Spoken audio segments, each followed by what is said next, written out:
We continue with this consideration of reasons against reasons, and while I ended the last lecture with a discussion of Vantillian presuppositionalism and had to apologize for the brevity of the treatment of a rather complicated subject, in a certain sense we take up something even more complicated at the beginning of this lecture. Perhaps not as widely influential even as presuppositionalism, but nevertheless a very cogent attack on giving any kind of reasons for the Christian religion, such as apologetics is concerned with. I'm referring to the position of the late Gordon Haddon Clark. First proposition is Gordon Clark's axiom. I mentioned Van Til's presupposition and Spurgeon's lion and Anselm's credo ut intelligam and Pascal's heart having reasons the mind knows not of. In the case of the professional philosopher, perhaps the ablest overall Christian philosopher of the 20th century, the late Dr. Clark, the word is axioms. According to Clark, the Bible, as the Word of God, is an axiom, a proposition. Now, an axiom can't be proved, it's just used. And according to theory, if it doesn't end up in absurdities, it simply must be accepted axiomatically, if you don't mind the expression. Thus saith Gordon Clark, and I may say John Robbins, who is his successor. I take it that Robbins is not as a professional philosopher, though he has an extremely astute mind and master of the vast learned literature of the late Dr. Clark and champion extraordinary of his ideas. The second point I observe is that Clark's axiom is an assertion. That is, that the Bible as the Word of God, or Bible is the Word of God, must be accepted as an axiom, is a mere assertion of Gordon Clark. Clark's assertions are no different than anybody else's mere assertions, though, as I say, he was a professional philosopher and an extremely capable one at that.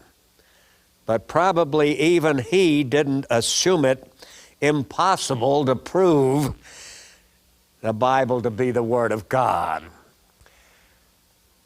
I'm not sure about that point. The thing that was important in Gordon Clark's mind is that you shouldn't try. I don't think he thinks you could prove it. But the point is, it's an axiom. And as such, you accept it. In the book that I co-authored with R.C. Sproul and Art Lindsley, Classical Apologetics, we accused Dr. Clark of fideism. This is a term we can't possibly escape, so the sooner you become familiar with it, the better. In a certain sense, this is the exact opposite of apologetics.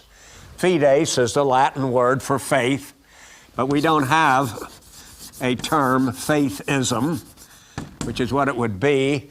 What it means is that you rest your whole case on faith. You take it on faith. You take Christianity on faith. You take the Bible on faith. You take Christ on faith. No arguments, no reason. Well, in this book, Classical Apologetics, we accuse Dr. Clark of fideism. Now, Clark's response was, I don't care what you call it. Call it fideism, he couldn't care less. The point is, it's an axiom. And you take an axiom and use it, and if it doesn't end in absurdities, you accept it. And that's the case, he thought, with the Bible. But as I say, I'm not sure whether Gordon Clark felt that you could prove the Bible to be the Word of God. See, I think you can. I'm not sure he would say, Gerstner, you're mistaken, you can't. I think he probably would. But I'm not sure about that. I'm sure of this. He'd say it's a mistake to attempt it. Utterly unnecessary. The Bible is an axiom, period. I call him a more radical fideist than even Van Til, who has a strain of rationality. But as I say, Clark said he couldn't care less when we called him. The Bible is an axiom. But my criticism is, thus saith Gordon Clark. And just because Clark says it, I don't see that we have to accept it. Now, since we can see that there is evidence that the Bible is the Word of God, we need not resort to arbitrary axioms. I haven't yet shown the evidence that the Bible is the Word of God, but not here. I have in other books and so on, lectures and all, and I will attempt that throughout these lectures. But assuming that the Bible can be proven to be the Word of God, then certainly you don't have to postulate any notion that it's an axiom, which must simply be accepted, as any mathematical axioms would be accepted. As I say, that's a mere assertion. The fideism here is the faith in an axiom, the faith in the proposition that the Bible is an axiom. Well, one thing that seems to me militates against that is the fact that the Bible itself gives evidence. And according to Clark, you don't give evidence for axioms.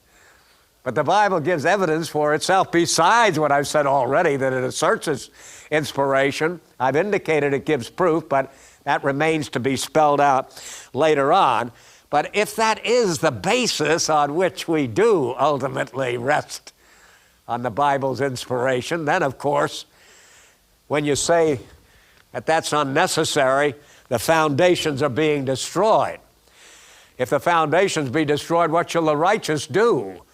You know, the psalmist asks that question. It's a rhetorical question. There's no doubt that what the psalmist means is, if the foundations for belief are destroyed, what can the righteous do? They can't do anything. You don't have any case for Christianity. You're of all men most miserable, and so on. And while Clark may not directly be saying the foundations are being destroyed, he's acting as if they are. We don't have any, except Gordon Clark's arbitrary assertion that the Bible is an axiom. My fourth proposition, since God submits His Word to testing, who are we to be above it? As I said in the other lecture, God didn't say to Moses, give a message to the children of Israel that Yahweh has sent you. And when they ask, how do we know Yahweh has sent you? Tell them. The words you speak authenticate themselves. He gave a miraculous attestation. God seemed to feel it would be reasonable on the Goshenites' part to ask anybody who claimed to have a message from the Lord to give some evidence that he did. And he yielded to that particularly legitimate requirement by providing absolutely compelling evidence. And as I say, if God, who presumably is above evidence and presumably wouldn't need any kind of proof, nevertheless gives it and feels it's legitimate for people to ask for it, indeed anticipates that they will, and leads us to think normally that a person who believes without any evidence is out of his mind. He's not using his head, and that's no compliment to anybody to be out of his mind and not using his head. And when I make a statement like that, I'm assuming that right now, it hasn't been proven yet, of course, that God is our creator, and He makes us rational beings, and consequently to act irrationally is contrary to our very being, and thus presumably contrary to the author of our being.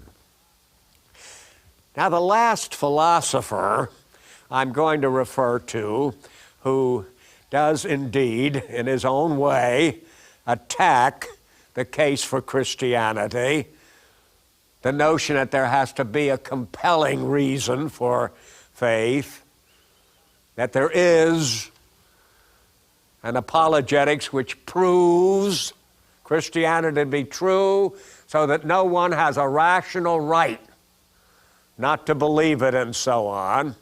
As I say, that's a widespread notion. The fact that it has penetrated philosophical circles and trickles down through the ministry, especially to the people, shows how widespread it is. But Plantinga, Alvin Plantinga, one of our leading Christian philosophers, talks about proof-free beliefs. He says there are some beliefs which need proof. Other beliefs don't need proofs. He combats the idea that anything you believe must have evidence for that belief. He thinks that's true of many things, but he thinks that's a false proposition that we're making here, that you don't have any right to believe anything for which there's no evidence. He thinks there are some things which you must believe, though they don't have evidence. I think you can already sense what's wrong with that. If he's going to say beliefs generally need evidence, but here are some beliefs that don't need evidence, it leads you immediately to ask, why don't these need evidence? So these beliefs that don't need evidence have to be proven to be beliefs that don't need evidence. So they don't escape rationality, actually, themselves. But you can see this is not the purest form of fideism. This is a kind of mixed fideism and rationality. You have differing degrees. You see, these are all attacks on apologetics, but some are full force. I'd say the most full force attack is Gordon Clark's. Next to that, Van Til's. To a lesser degree, Plantinga. But no question, they're on the other side of the great divide as far as apologetics is concerned. They are just more or less hostile. There's no way by which they can be considered classical defenders of the case for Christianity that really makes unbelief irrational and culpable therefore. He makes only some beliefs needing no evidence, religious belief not resting on evidence, but nevertheless grounded. Plantinga is rather interesting. He's almost a classical apologist who's getting out of it, but can't quite get completely out of it. Even when he talks about beliefs that don't need evidence, he does insist they're grounded anyway. Well, how can something be grounded unless it has some sort of evidence? As I say, Plantinga is closest to a sound apologetic stance of any of these three philosophers I have mentioned, but at the same time, he is out of bounds the same as well.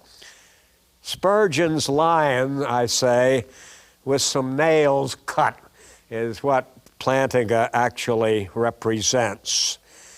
It's not so immediately deadly, especially if there are some of you in the class, for example, who are saying, Gerstner, I can see what you're fighting for and what you're fighting against, and I hope you're not all successful in your fight against it. I don't like the idea myself that Christianity has to be proven. The arguments have to be tight and irrefutable. I realize the problem you're pointing out, this fideism, that's just believing because you choose to believe and so on. There's something wrong with that. But I hope Plantinga, he sort of represents me. He's hanging in there. He's still going to call them grounded, even when there's no evidence. It doesn't seem quite so immediately deadly to apologetics as the other, but it's deadly still, and it's more torturously so. You see, because manifestly, you've got a clear choice here between Clark and Gerstner. If Gerstner's right, Clark is wrong. If Clark is right, Gerstner's wrong. But what about Plantinga? Plantinga has a little Clark in him and a little Gerstner in him and such things as that. Where is he? Well, as I say, it ends up the same way. It's almost another one of these choose you this day. If Clark be sound, go with Clark. If this be sound, go this way. But you can't vacillate. You can't hesitate. You remember the northern Israelites' answer to Elijah on that occasion? Nothing. They remained silent. He told them to choose. They didn't say a word. They didn't say Baal is God, and they wouldn't say God is God. They just shut their mouths, and so on. In a certain sense, he doesn't want to be against it, and he doesn't want to be for it, and so on. He's this and that. And I say, in that sense of the word, it's a more torturous death than the other one is. I quote a statement from him that sort of shows it poignantly and personally. He makes a remark, we must strive to be Christian, to be a Christian philosopher. Quote, we must strive to be a Christian philosopher. Of course, that's a fair enough statement, but I mean, growing out of this, he's striving to be. It shouldn't be so difficult as all that. If the evidence is in, it's the most natural thing in the world. Oh, you've got your work cut out for you. You've got to battle constantly to the end, and so on, but you're serene in your confidence and so on. But it can't be for this. You know you can't have grounded beliefs without evidence. Come on. Philosophers of all people are supposed to be deep thinkers. You know, language like that can't stand up under analysis. Now, the element of truth, I may point out, the element of truth in all of these fideistic endeavors, including Anselm and so on, is misunderstood. You have to remember that when I refer to Anselm and Pascal, I'm not really referring to Anselm and Pascal. I'm referring to Anselm and Pascal the way they're misunderstood. But the others, the way they are understood, but there's a certain element of truth in all of these. Anselm had to know to believe in order to understand, see. That's true if you get that know in there before the belief that leads to real understanding.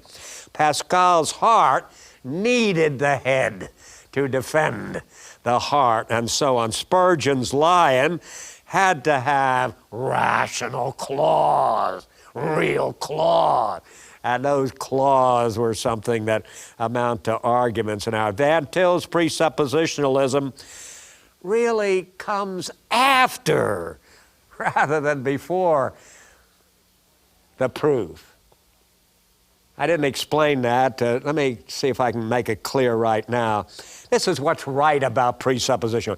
Once you know the Bible, here's one back here, and whether you can see it or not. Once you know that book is the Word of God. Once you've proven that's not just a book, that's the book. That's the one and only book that God Himself actually inspired. Once you know that, then you can presuppose that every solitary statement in it is absolutely true. But you see, strictly speaking, that's post-suppositionalism rather than presuppositionalism. You don't presuppose it at the outset just because it says it is. But once you know it is, then everything in it is absolutely true.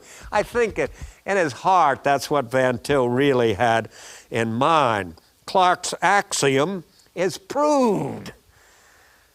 That is, the only way it's cogent would be that it's proved, but you have to prove it independently of assuming that it's an accident. And Plantinga's unproved beliefs depend on the proved ones. I think this is really what Plantinga has in mind, too.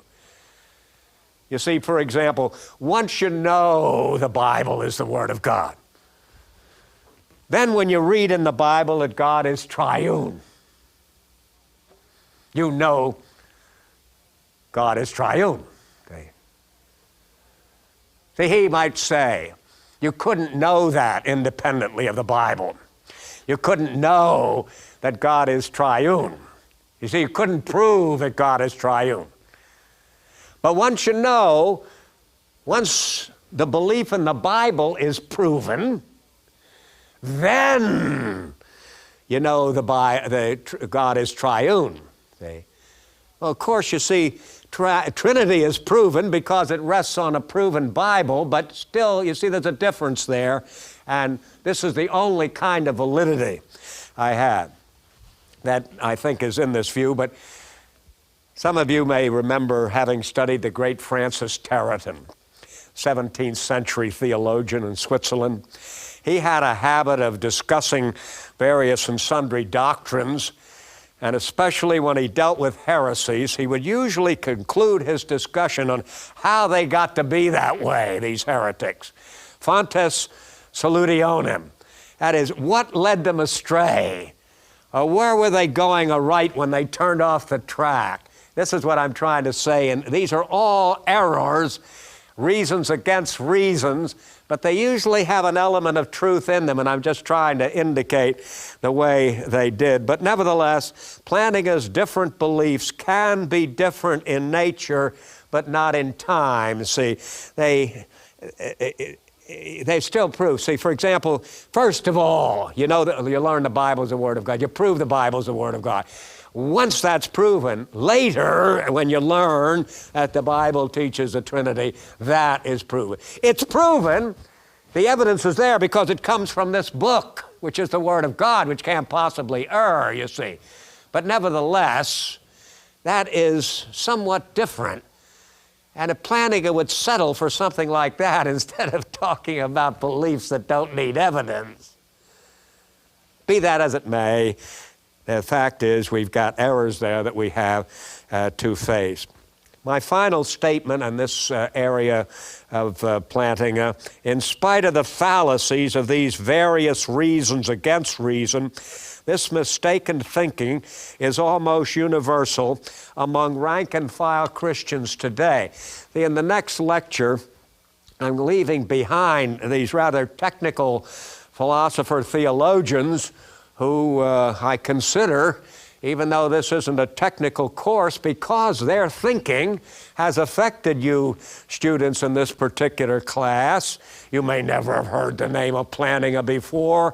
Even Van Til may be a new name for you, and so on. But you have undoubtedly felt the effect of it in literature, perhaps in preaching and lectures, and such things as that. There's not an absolute separation between town and gown. The gown does reach the town in some way or another, but I'm leaving off in the next lecture any further consideration of outstanding theologians who have made an attack on reason, seemingly reasonably, and so on, and go directly to the people themselves and the way this mentality has actually affected them.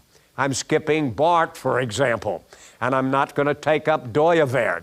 And there are a number of other people on the scene, recently deceased or presently active as well, and young theologians coming along too. But right now I want to bring it down to the rank and file and show you that this view that apologetics is a kind of unnecessary baggage, if it isn't a downright inconsistency with genuine faith, has become standard in our time.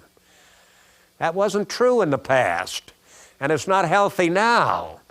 And while it may be starting to disappear, it is still extremely widespread. So I'm going to do that, and I conclude the next lecture with the one point which seems like an absolutely valid and indisputable attack on apologetics, namely the fact that nobody is converted by it. But let me sort of summarize what we have been doing up to this point, anticipate what we want to finish up with in the next lecture, and then in the fifth lecture, start in earnest on the case for Christianity and apologetics proper. We have noticed we're in the twilight of a anti-rational age, the age of the irrational man. And while that started in a certain sense with Kierkegaard in the 19th century and came through Heidegger and existentialism into the 20th century and made a powerful impact in the Christian church and has been powerfully represented by outstanding theologians of the past who have been misappropriated and of the present who are actually engaged in an anti-apologetic endeavor, such as Anselm misunderstood and Pascal misinterpreted. But, as I say, we have people like Van Til and Clark and Plantinga and even the popular but powerful thinker Spurgeon, whose influence is felt mightily today among us. And we've tried to deal, as far as the time permitted, fairly with these substantial criticisms and try to show you that they don't stand up under criticism and that apologetics need not be apologized for, but rather with. But that itself will be a change if instead of apologizing for reasons, we apologize with reasons. That will be the mark of a new age. It will mean that we have sobered up finally from this anti-intellectual binge on which our culture has been engaged. But as I say, before we leave this consideration of reasons against reasons, I want to bring it home to where you are, where you live, and maybe where you yourselves think. And then, as I say, face one final criticism, which does look like a serious and irrefutable attack on apologetics in the next lecture, Lord willing.